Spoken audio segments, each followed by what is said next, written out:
Huh? The smell is... Wait, don't go in yet! Who's there? Oh, the little gray fry in pink sea hair.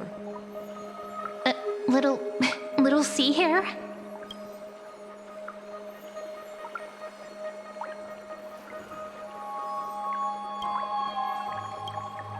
You barged into here without warning. Was it an accident, or did you wish to bathe with me?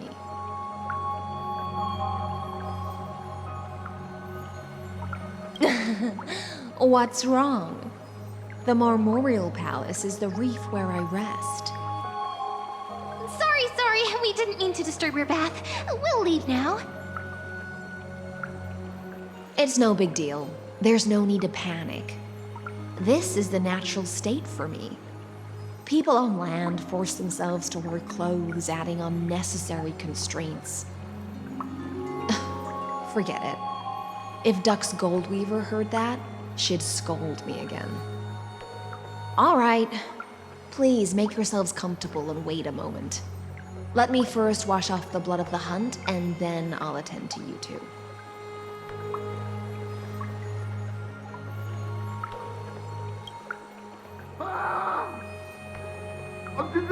The delegate from Ladon has been assassinated! Quick! Quick, someone come quick! Ah, the broken crab shell surfaces. I was worried it had been washed away by the current.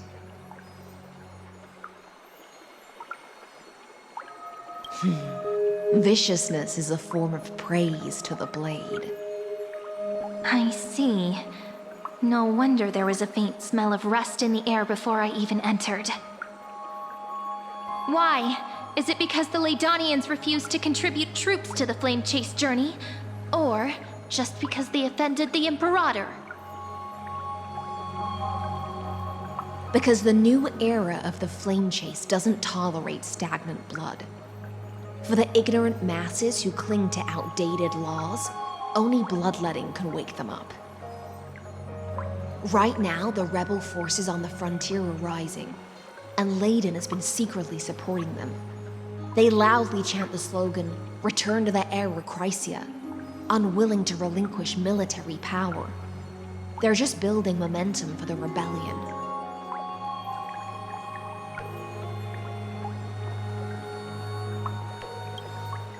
Thinking is a right given to citizens by the Imperator. I won't interfere with your thoughts. As long as you don't try to reverse the current of the times, you and I will both be free.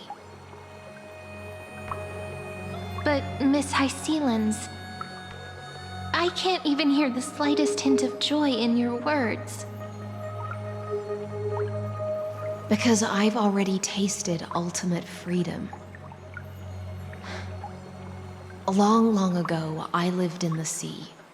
In that lightless abyss, far beyond civilization's reach, the great fish consumed the small, and when the great fish perished, their bodies became sustenance for the newborn, nourishing the whole ocean. This is the tide that carries civilization forward. Anyone may be devoured, or meet the fate of inevitable decay. Are you suggesting that ultimate freedom is in fact the cruelest fate for life?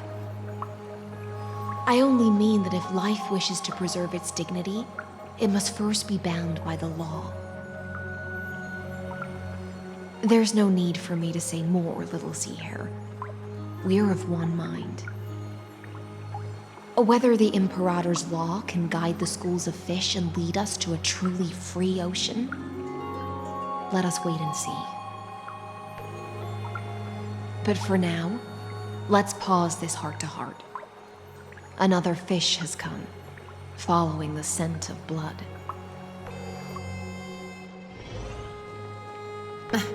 Being your subordinate is such a tragedy.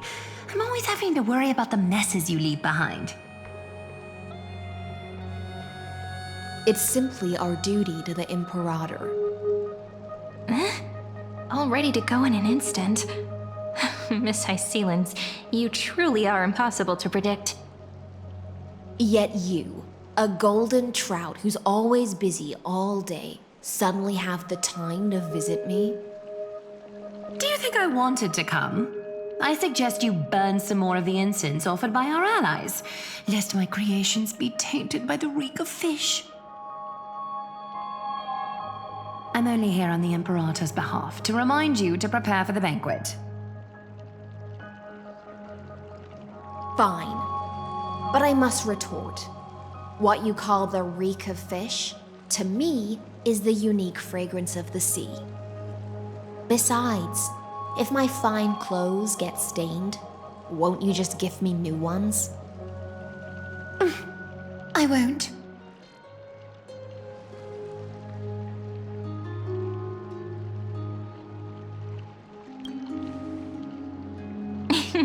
You sensed it too, huh? By the way, you both just mentioned a banquet. Could you elaborate on that? Oh, right, you don't know. Every time before a battle, or after a victory, the Imperator holds a grand feast for the Chrysos heirs to lift our spirits. For us warriors who swim constantly between life and death, these feasts are more worth looking forward to than victory. A banquet to prelude the hunt for the god of banquets, and honey brew as a tribute to commemorate the ancestor of honey brew. How absurd.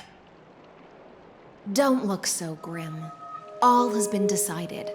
Since it's a banquet for Fagusa, why not take a leaf out of the Tidens book? Live in the moment and enjoy life to the fullest. I'm not as carefree as you. That little Dolos kitten is already causing enough trouble for me. And on top of that, I still have tailoring commissions to complete. By the time the cool flame illuminates my eyes, I might not be able to focus as I used to.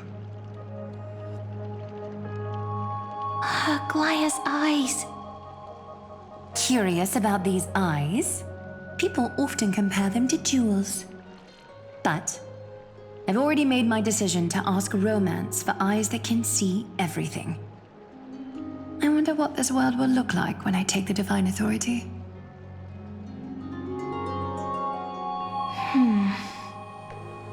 In the future, you will still be the finest weaver in the world. Is this also a prophecy from the Three Fates? It's even more accurate than a prophecy. After all, he has already witnessed it, right?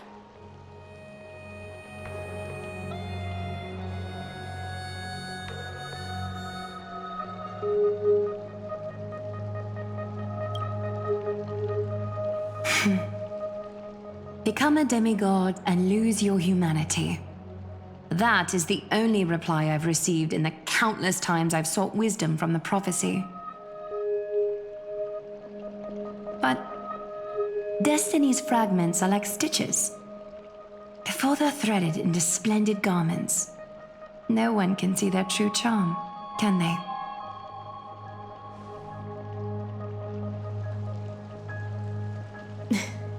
Aglaea has always been troubled by the divine duty she must bear. But thanks to you, she seems to be in much better spirits. Just as she knows how the spinning wheel trembles, I can sense the smallest changes in the damp air. As for whether we know each other well, I've swum beside her since she was a child. Most of the time, I can understand the whispers in her heart. For those words she was too shy to say herself, I'll raise a glass to you on her behalf. Now, I leave this bath chamber to you. Rest well and prepare yourselves. After all, every time we drink and talk could be the last celebration we have in this life.